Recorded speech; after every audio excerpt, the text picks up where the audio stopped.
Welcome everyone. Welcome everyone. Welcome everyone to another Ref Brandon and the Todd family YouTube video. Wherever you are, whatever you may be doing, thank you so much for making Ref Brandon and the Todd family a part of your day. We always greatly appreciate it. I've got a shout out to get to coming up at the end of the video, so please stay tuned for that. Today we're going to be doing a quick review of some of the games from yesterday in the world of college football. Any thoughts on any of the games, please feel free to let me know. We know that on Thursday night, Pittsburgh beat North Carolina. They are now 5-1 in the ACC, 8-2 overall, and they are in firm control of their side of the ACC. And of course, on Friday night, Cincinnati won again. And then yesterday, another undefeated team went down. We are now down to only 3 undefeated teams in the world of college football. Only one that is a Power 5 team. The other 2 are a group of 5 teams. We'll start out talking about the Clemson game. Clemson won 44-7. The game was ugly, and I expected the game to be ugly. UConn is flat out awful. If you watched my Thursday video, I talked about how bad UConn is, and they are just absolutely hideous. I think I've seen middle school teams with a better offense than UConn has. The only score in the entire game was on the opening kickoff. Their kick returner caught the ball at the 1-yard line and actually fumbled it, and I think him fumbling the ball helped him because it made the entire Clemson special teams run to the middle of the field to try to get the ball, and he just picked it up and ran outside, and there was nobody on the outside. So 10 seconds into the game, UConn scored, and they never scored again. He actually had another pretty long kick return later in the game. He had more yards on kick returns than UConn's offense had the entire game. That's just how abysmal their offense is. So Clemson wins 44-7, and I know every team has injuries. That happens. That's why I always get mad when somebody blames a loss on an injury, because every team has them. And let's face it, Clemson has 3 losses this year, but none of their losses are because of injuries. They've lost these 3 games because they were either outplayed by the other team or they just made too many mistakes, which has nothing to do with injuries. But last year they had a lot of injuries on the defensive side of the ball. This year they've had injuries on both sides of the ball all year long. If they keep this up, by the time the bowl game comes around, they're not going to have enough guys to play in their bowl game. DJ had to play almost 3 whole quarters yesterday because Tyson Pumachun came in, threw 1 pass, and went back to the sidelines, and he told Dabo that he couldn't throw anymore. He done something to his shoulder. So DJ had to play, and DJ was wearing a knee brace because he has sprained his PCL, and he was like a statue in the pocket. He couldn't move at all, and Clemson's offensive line is so bad that every throw had to be pretty much 5 yards and in because he didn't have time to go downfield. They already were without wide receiver Frank Ladson and wide receiver Joseph Ngata, and then Justin Ross got hurt in the first quarter, and then their starting running back, Will Shipley, he didn't play. The second string running back, Kobe Pace, he didn't play. So right now you're without your top 3 wide receivers. Your starting quarterback is injured. Your backup quarterback is injured. And your top 2 running backs are injured. If they can get a couple of those guys back by next week, I think they have a chance to beat Wake Forest, only because for whatever reason, even though nobody else can stop the Wake Forest offense, Brent Venables has always done a pretty good job of slowing it down. But if you don't have any of your playmakers on offense, it's going to be ugly when you play Wake Forest next week. But now Clemson is 7-3 on the season. Oklahoma just looked absolutely pitiful. I think they had less than 300 total yards. Caleb Williams actually got replaced in the third quarter by the old starter, Spencer Rattler. It didn't help much. Baylor wins the game 27-14. And then after the game, Lincoln Riley complained, and he's still complaining about Baylor kicking a field goal late in the game when they were up 24-14, because I guess he thinks they had no reason to kick the field goal, and they didn't. But I hate when players and coaches whine like that. It's like, just because you're losing doesn't mean the other team's supposed to just quit and give up. So I didn't see what the big deal was. If they would have ran a play and scored a touchdown, he would have complained that they scored a touchdown. So I don't really know what Baylor was supposed to do in that situation. But with Oklahoma losing now, we're down to 3 undefeated teams, and that's, of course, Georgia and Cincinnati, and the other one is the Roadrunners of UTSA. And then we had Michigan beating Penn State by the score of 21-17.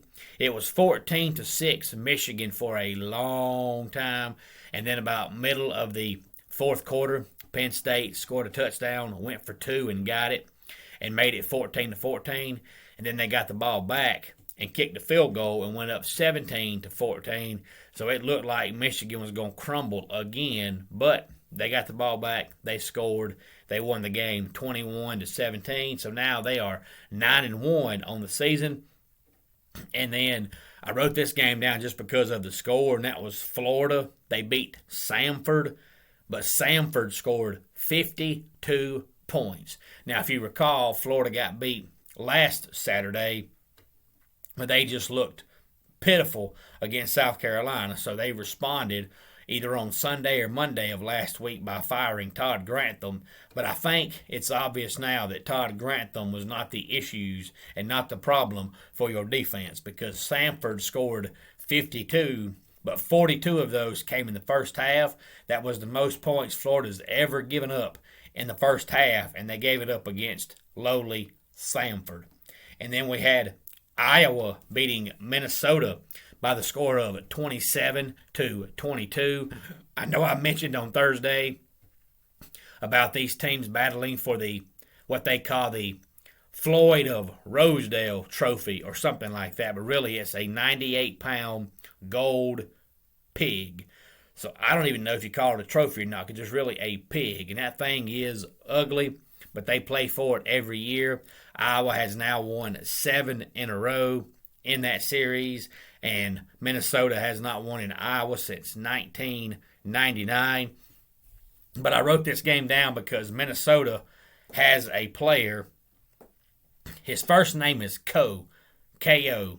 His last name, I believe, is Keith, but he has the coolest hairdo that you'll ever see in my life. Now, I showed my wife, and of course, she disagreed. She thought it was ugly.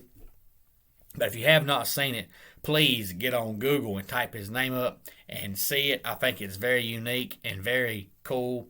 I want to do it myself, but my wife told me not to, so I guess I won't. But I believe his name is Keith. Great hairdo.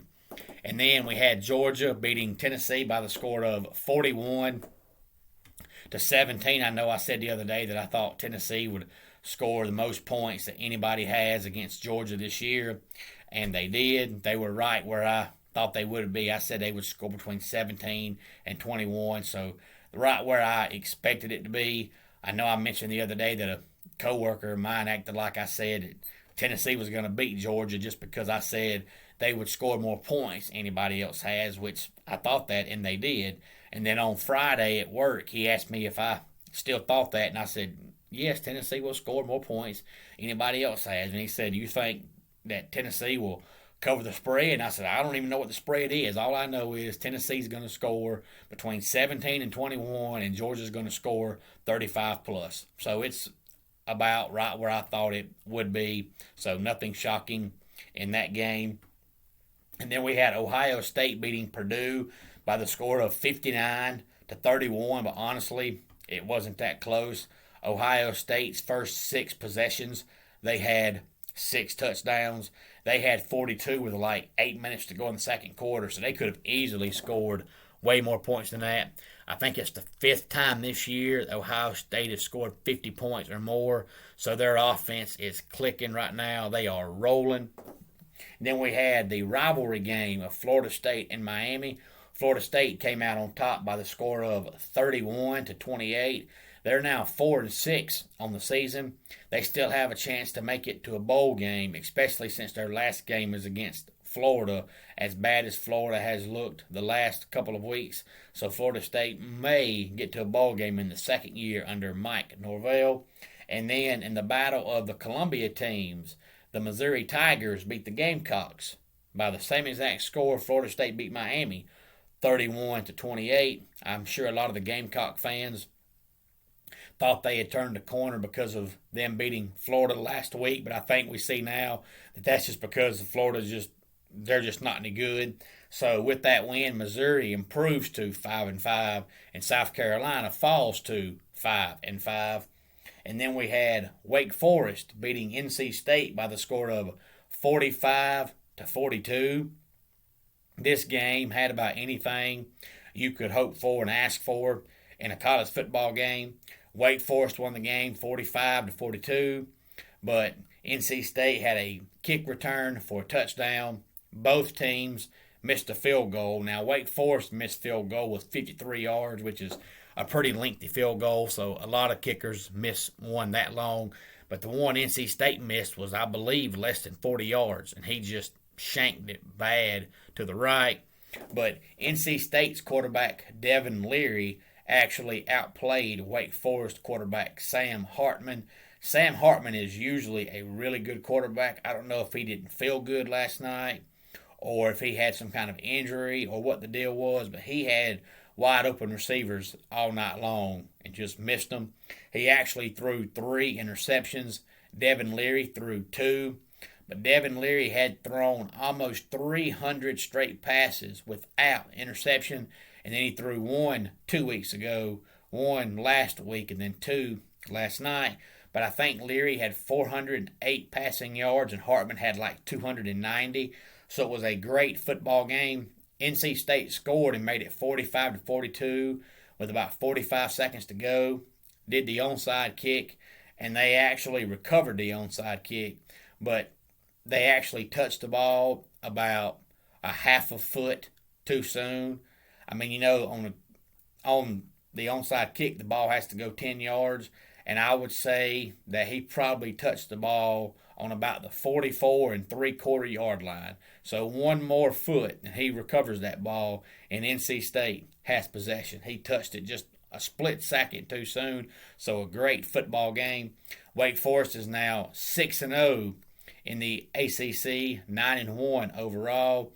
So they all but have locked up their half of the ACC, which is the Atlantic Division. So unless they just collapse the last 2 games, it's looking like it's going to be Wake Forest and Pittsburgh in the ACC championship.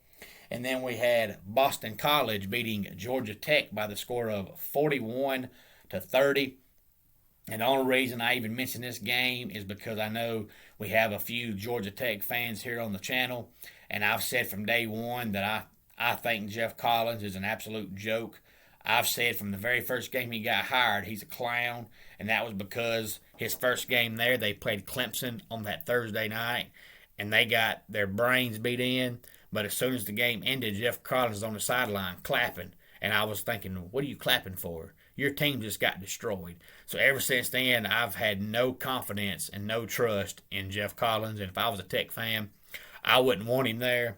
But one of my supervisors at work is also a Georgia Tech fan, and I asked him Friday, does he think Jeff Collins is on the hot seat? And he said he should be. So it's his third year, and they're 3-7, so they are no better now than they were last year or 2 years ago. And then we had Ole Miss beating Texas A&M by the score of 29-19. Ole Miss actually got out to a 15-0 lead, and they let A&M claw their way back and made it 15-13, and then Ole Miss finally pulled away with it. They're now 8-2 on the season. And then we had Kansas. Yes, Kansas finally won a Big 12 game. They beat the Texas Longhorns 57-56 in overtime. So you know how Texas is. They think they're a top 5 program, even though they're not close. So now that they're 4-6 on the season, Steve Sarkisian will probably be on the hot seat as soon as the season is over with.